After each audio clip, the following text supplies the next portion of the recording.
Hello बच्चों, welcome back एके nursing YouTube channel. आपका इस चैनल में बहुत बहुत स्वागत है। आज की इस वीडियो में हम लोग बायोलॉजी के एमसीक्यूज़ करने वाले हैं, जो आप लोग का बीएससी नर्सिंग एग्ज़ाम के लिए बहुत ज़्यादा इंपॉर्टेंट होने वाला है। बीएससी नर्सिंग एग्ज़ाम कौन कौन से होते हैं? आप लोग के एम्स का एग्ज़ाम होता है और अदर स्टेट के जो भी बीएससी नर्सिंग एग्ज़ाम होते हैं, जैसे कि MP PNST, CG BSc nursing, सभी के लिए एमसीक्यूज़ बहुत ज़्यादा इंपॉर्टेंट होने वाले। अपना ये एनसीईआरटी बेस्ड एमसीक्यूज़ होने वाले, जो कि आप लोग का हर स्टेट के लिए काम आने वाला है। कोई भी स्टेट का आप लोग का बीएससी नर्सिंग का एग्ज़ाम होगा, उनमें आप लोग के ये क्वेश्चन पूछे जाएंगे और आप लोग ये क्वेश्चन प्रैक्टिस कर लेंगे तो आप लोग का क्या है, पेपर में किस टाइप से क्वेश्चन आते हैं ऐसे ही क्वेश्चन पूछे जाते हैं। आप लोग का एक बेस अच्छा मजबूत हो जाएगा। आप लोग क्वेश्चन प्रैक्टिस बहुत अच्छे से करेंगे, क्वेश्चन का सॉल्यूशन बहुत अच्छे से करेंगे और क्लास को लास्ट तक देखेंगे। आप लोग वीडियो को लाइक कीजिएगा और चैनल को सब्सक्राइब कीजिएगा और वीडियो को पूरा लास्ट तक देखिएगा, क्योंकि इसमें मैं आप लोग को डेली 25 क्वेश्चन प्रैक्टिस करवाने वाली हूँ और ये वीडियो आप लोग के लिए बहुत बहुत हेल्पफुल होने वाला है आप लोग के बीएससी नर्सिंग एग्ज़ाम के लिए, जो कि मैंने आप लोग को बता दिया क्या एम्स का है, एमपी पीएनएसटी एग्ज़ाम है, सभी के लिए आप लोग का बहुत ज़्यादा इंपॉर्टेंट क्लास होने वाली है। तो अपन लोग आज का टॉपिक क्या करेंगे, मेंडल के वंशागति के नियम जो होते हैं उसके ऊपर अपन लोग एमसीक्यूज़ प्रैक्टिस करेंगे, जो कि आप लोग का क्या बॉटनी का पार्ट हो जाता है। तो चलिए अपनी क्लास स्टार्ट करते हैं और क्वेश्चन प्रैक्टिस करते हैं। आप लोग की अगर अभी भी कोई मतलब कि कोई भी तैयारी नहीं हुई है, तो आप लोग ये वीडियो देख कर के अपनी पूरी तैयारी कर सकते हैं बहुत अच्छे तरीके से, क्योंकि बहुत अच्छे एमसीक्यूज़ मैं आप लोग के लिए लेकर के आई हूँ। यहीं से आप लोग के डायरेक्ट एमसीक्यूज़ भी पूछे जा सकते हैं एम्स एग्ज़ाम में हो, चाहे सीजी बीएससी नर्सिंग हो या फिर एमपी पीएनएसटी या अदर स्टेट के कोई भी एग्ज़ाम हो, सभी में ये एमसीक्यूज़ आप लोग के पूछे जाएंगे। तो आप लोग वीडियो को लास्ट तक देखिएगा। तो चलिए अपना पहला क्वेश्चन देखते हैं। पहला क्वेश्चन किस प्रकार से आपसे पूछा गया है।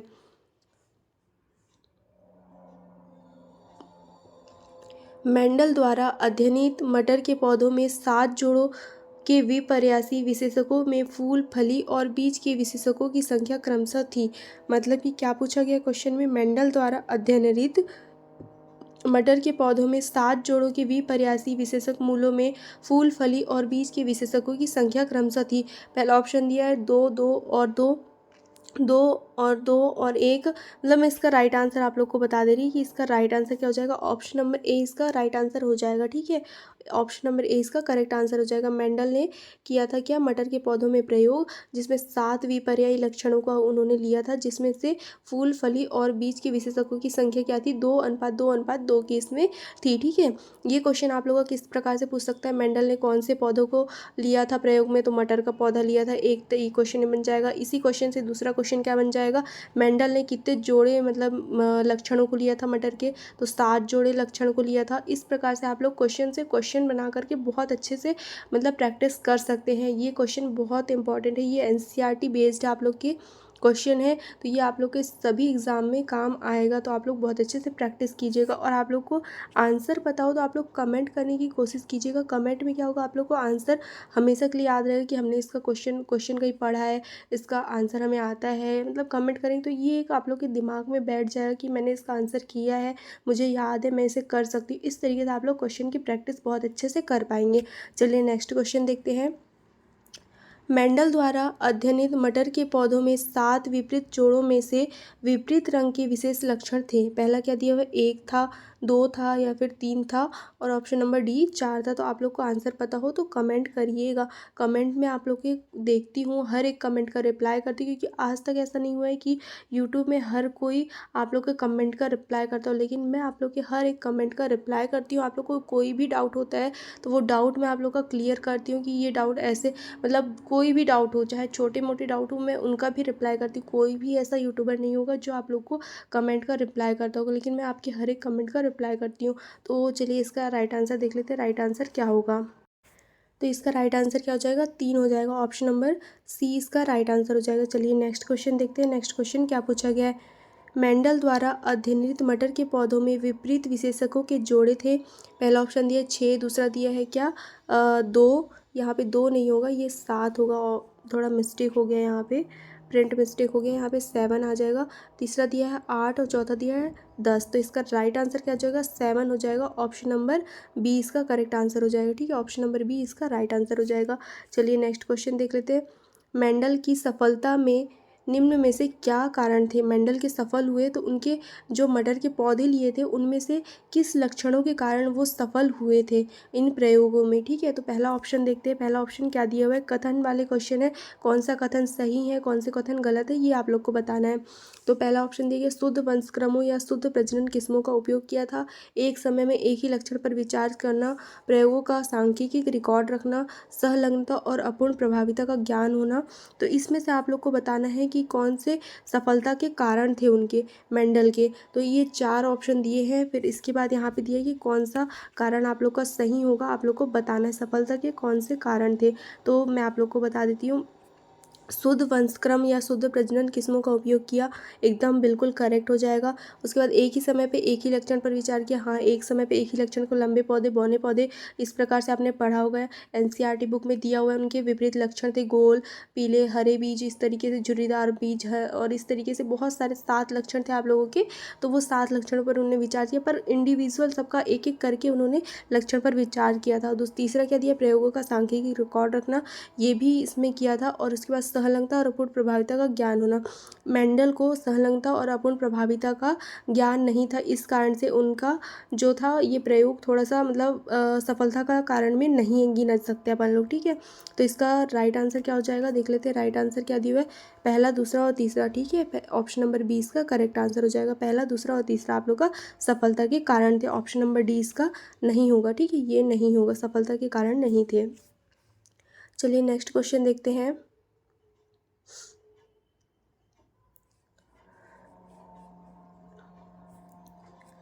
मेंडल ने निम्न में से कौन से लक्षणों को नहीं चुना था। पहला ऑप्शन दिया, फली का आकार, फली का रंग, फूल की स्थिति और फली की स्थिति।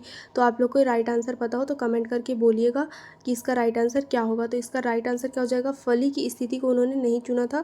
इसके 7 लक्षण थे, वो सातों लक्षण को मैं आप लोग को बाद में डिटेल में बता दूंगी कौन कौन से लक्षण को लिया था और कौन से लक्षण को नहीं चुना था। तो फली का आकार भी लिया था, फली का रंग लिया था, फली की स्थिति लिया था। तो इसका राइट आंसर क्या हो जाएगा, फली की स्थिति को उन्होंने नहीं चुना था। ठीक है, अपने लक्षणों में। नेक्स्ट क्वेश्चन देखते हैं। निम्न को पढ़े और सही विकल्प चुने। पहला दिया कथन दिया है और दूसरा कथन दिया हुआ है, तो इनमें से बताना है कौन सा कथन सही है और कौन सा कथन गलत है। तो पहला पढ़ लेते हैं अपन लोग, क्या दिया कथन एक, मेंडल ने मटर पाइसम सटाइवम पर कार्य किया था। दूसरा दिया, मेंडल फैमिली मॉलवेसी में आता है। तो इसका राइट आंसर क्या हो जाएगा, आप लोग को बताना है। मेंडल ने क्या किसका, मेंडल ने मटर का पर काम तो किया था, पर उसका पाइसम सटाइवम जो है ये गलत हो जाएगा। ठीक है, तो ये पाइसम सटाइवम जो है ये बिल्कुल सही होगा। ये मालवेसी कुल में नहीं आता, मटर का पौधा जो है फेबेसी कुल का प्लांट है, इसमें आता है। तो इसमें क्या दिया हुआ है, क्वेश्चन फिर से एक बार रिपीट कर दे रही, निम्न में से कथनों को पढ़े और सही विकल्प चुने। तो मेंडल ने मटर पाइसम सटाइवम पर कार्य किया था, हाँ बिल्कुल कार्य किया था। मटर का पौधा फैमिली मॉलवेसी में आता है, तो नहीं, मॉलवेसी में नहीं आता, ये फेबेसी कुल के मतलब फेबेसी जो है उस फैमिली में आता है क्या मटर का पौधा। तो कथन एक बिल्कुल सही है आप लोग का, कथन एक सही हो जाएगा, कथन 2 गलत हो जाएगा। तो यहाँ पे ऑप्शन नंबर कौन सा दिख रहा है आप लोग का, ऑप्शन नंबर सी आप लोग का सही दिख रहा है, कथन 1 सही और कथन 2 बिल्कुल गलत है। इस प्रकार से आप लोग को ये क्वेश्चन करने होते हैं। चलिए नेक्स्ट क्वेश्चन देखते हैं। एंटेरिनियम डॉग फ्लावर में F2 पीढ़ी में फूलों के रंग की वंशागति के लिए दृश्य प्रारूप अनुपात होगा। मतलब कि क्या दिया हुआ है, एंटेरियम ये क्या होता है, डॉग फ्लावर, इसका F2 पीढ़ी में फूलों के रंग का वंशानुगति के लिए दृश्य प्रारूप मतलब कि फिनोटाइप आप लोग का क्या होगा। पहला ऑप्शन दिया 3:1, दूसरा दिया 1:2, तीसरा दिया 1:1 और चौथा दिया 2:1। तो ये बता दूं मैं, एंटेरियम डॉग फ्लावर जो है ये आप लोग का अपूर्ण प्रभाविता दर्शाता है। ठीक है, अपूर्ण प्रभाविता को दर्शाता है। तो इसमें जीनोटाइप आप लोग का, जीनोटाइप और फिनोटाइप आप लोग का 1:2:1 के रूप में ही रहता है। क्या रहता है, 1:2:1 के रूप में रहता है। ये अपूर्ण प्रभाविता का एग्जाम्पल आप लोग का यहाँ पे दिया हुआ है। ठीक है, चलिए इसका राइट आंसर क्या हो जाएगा, राइट आंसर हो जाएगा 1:2:1 हो जाएगा।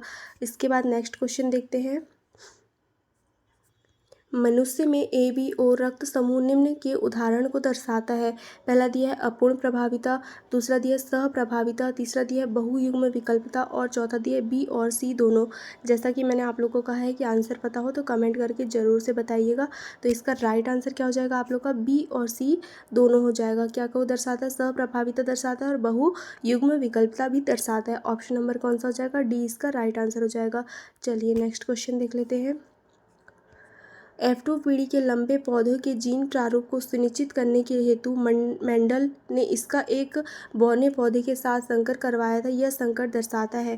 क्वेश्चन फिर से रिपीट करिए, क्वेश्चन को ध्यान से पढ़िएगा क्योंकि क्वेश्चन ही आप लोग को समझना बहुत ज़रूरी थी, क्योंकि क्वेश्चन आप लोग सही से नहीं पढ़ पाते और ऑप्शन देख के आप लोग डायरेक्ट करेक्ट करके आ जाते हैं। लेकिन ऐसा नहीं करना है, क्वेश्चन को अच्छे से पढ़ना है, क्वेश्चन को रीड करना है, उसके बाद ही आप लोग को आंसर टिक करना है, क्योंकि क्वेश्चन में कभी कभी बहुत घुमा करके आप लोग से पूछता है। तो चलिए क्वेश्चन मैं आप लोग को रिपीट कर दे रही। F2 पीढ़ी में लंबे पौधों के जीन प्रारूप मतलब कि जीनोटाइप पूछा है को सुनिश्चित करने के लिए मेंडल ने एक बौने पौधे के साथ संकर करवाया था। यह संकर क्या कहलाता है? पहला दिया है क्या? परीक्षार्थ संकर, संकर पूर्व संकर, व्युत्क्रम संकर या द्विसंकर। तो इसका राइट आंसर क्या हो जाएगा आप लोग का? परीक्षार्थ संकरण हो जाएगा। ऑप्शन नंबर ए इसका करेक्ट आंसर हो जाएगा, परीक्षार्थ संकरण। चलिए नेक्स्ट क्वेश्चन देख लेते हैं। मेंडल द्वारा अध्ययनित कुछ प्रभावी विशेषक थे। मतलब कि मेंडल ने जो अध्ययन किया था उसमें कुछ प्रभावी विशेषक क्या क्या थे? पहला ऑप्शन दिया है क्या? पहला ऑप्शन देख लेते हैं अपन लोग। बीज का गोल आकार, बीज का हरा रंग, फूल की अक्षीय स्थिति। ठीक है, पहला ऑप्शन दिया है फूल की अंतः स्थिति, फली का हरा रंग, बीज का फूला आकार। और तीसरा ऑप्शन दिया फूल का बैंगनी रंग, फली का हरा रंग, बीज का गोल आकार। चौथा ऑप्शन दिया बीज का झुर्रीदार आकार, फली का पीला रंग, फूल की अक्षीय स्थिति। तो इसका राइट आंसर क्या हो जाएगा आप लोग को बताना है।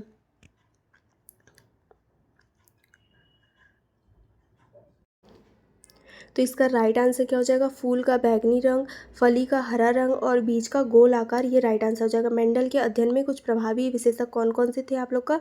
फूल का बैंगनी रंग, फली का हरा रंग और बीज का गोल आकार, ये प्रभावी विशेषक के रूप में कार्य किए थे। चलिए नेक्स्ट क्वेश्चन देख लेते हैं। नेक्स्ट क्वेश्चन क्या दिया हुआ है? जीन्स जो एक जोड़ी विपरीत विशेषकों को कोड करते हैं कहलाते हैं। जीन्स जो होते हैं जो विपरीत लक्षणों के विशेषक होते हैं वो कोड करते हैं, उन्हें क्या कहते हैं? तो इसका पहला ऑप्शन दिया प्रभावी जीन्स, संलग्न जीन्स, अलील्स या इनमें से कोई नहीं। तो इसका राइट आंसर क्या हो जाएगा? अलील्स कहलाते हैं। क्या कहलाते हैं? अलील्स कहलाते हैं। ऑप्शन नंबर सी इसका करेक्ट आंसर हो जाएगा। यहाँ पे ये टाइपिंग मिस्टेक हो गई थोड़ी सी, ABC में करेक्शन कर लीजिएगा। तो इसका राइट आंसर क्या हो जाएगा? अलील्स हो जाएगा। ऑप्शन नंबर BC आप लोग का करेक्ट आंसर हो जाएगा। जीन जो एक जोड़ी विपरीत विशेष लक्षणों को कोड करता है क्या कहलाता है? अलील्स कहलाता है। ऑप्शन नंबर दिया हुआ है यहाँ पे। चलिए नेक्स्ट क्वेश्चन देख लेते हैं।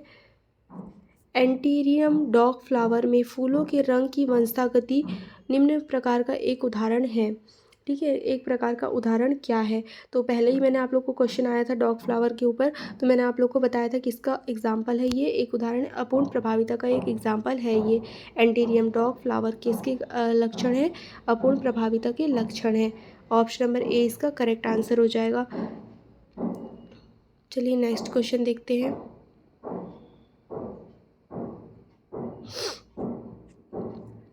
4 o'clock पौधों में लाल रंग के फूलों के जीन मतलब कैपिटल R, सफ़ेद रंग के फूलों के जीन स्मॉल r कब अपूर्ण प्रभावी होते हैं? इसलिए फूलों के रंग के लिए विषम युग्मजी पौधों में गुलाब के रंग RR capital R small r फूल होंगे लाल रंग के और गुलाबी रंग के फूल के बीच संकरण कराने पर संततियों का अनुपात क्या होगा?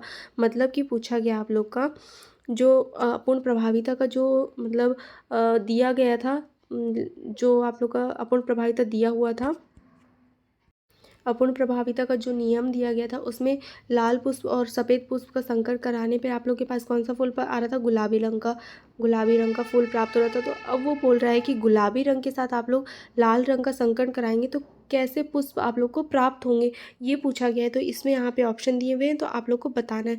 75% लाल पुष्प होंगे, 25% गुलाबी फूल होंगे, सभी लाल फूल होंगे, 50% लाल होंगे या 50% गुलाबी होंगे। लाल और गुलाबी का अनुपात 1:2 के रूप में दिया हुआ है। तो इसका राइट आंसर क्या हो जाएगा? 50% लाल पुष्प होंगे और 50% गुलाबी पुष्प यहाँ पे प्राप्त होंगे। 50-50 हो जाएगा क्योंकि अपूर्ण प्रभाविता में दोनों लक्षण ही प्रकट हो जाते हैं। तो यहाँ पे 50-50 ये राइट आंसर हो जाएगा इसका। चलिए नेक्स्ट क्वेश्चन देखते हैं।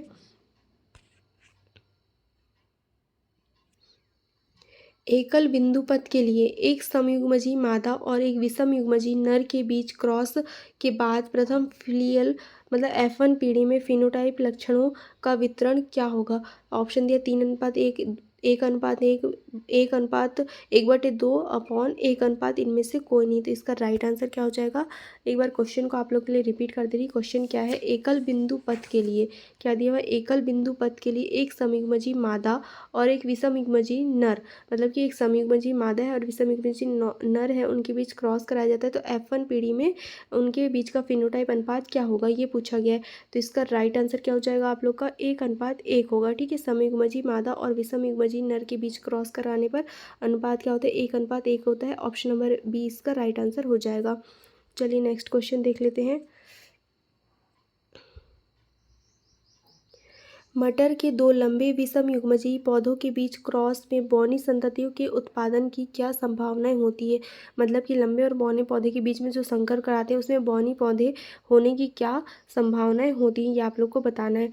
तो इसका राइट आंसर क्या हो जाएगा? 25% हो जाएगा, क्योंकि फिनोटाइप अनुपात क्या आता है? पहली पीढ़ी में 3:1 आता है, आप लोग को पता होगा। तो क्या है इसका राइट आंसर? 25% होता है। तो 3:1 होता है। 100% में आप लोग 100% का आप लोग मतलब 3:1 करेंगे तो 25% आप लोग का राइट आंसर हो जाएगा। ठीक है, इस प्रकार से आप लोग का ये आंसर हो जाएगा। 3:1 मतलब कि 75% आप लोग के लंबे पादप होंगे और 25% आप लोग के क्या होंगे? बौने पादप होंगे। तो 25% इसकी संभावनाएं होती है। तो आज अपन 15 क्वेश्चन ही करते हैं। इसके बाद मैं आप लोग को और भी बहुत सारे क्वेश्चन कराऊंगी। देखिए सारे क्वेश्चन यहाँ पे रेडी हैं आप लोग के लिए, बहुत सारे क्वेश्चन हैं प्रैक्टिस के लिए। आज अपन लोग 15 क्वेश्चन ही करते हैं। इसके बाद में आप लोग को अभी कुछ दिन अपन लोग बायोलॉजी की क्लास रखेंगे। इसके बाद में आप लोग के लिए फिजिक्स, केमिस्ट्री, इंग्लिश सभी की क्लासेस लाने की कोशिश करूँगी जल्दी जल्दी। अगर आप लोग को वीडियो अच्छा लगा हो तो वीडियो को लाइक कीजिएगा और चैनल को सब्सक्राइब कर लीजिएगा। और मैं आप लोग के लिए PNST का सिलेबस वाला वीडियो लेकर के आने वाली हूँ, तो वो वीडियो भी आप लोग देख लीजिएगा। अगर आप लोग को वीडियो अच्छी लगी हो तो वीडियो को लाइक कीजिएगा और चैनल को सब्सक्राइब कीजिएगा। धन्यवाद।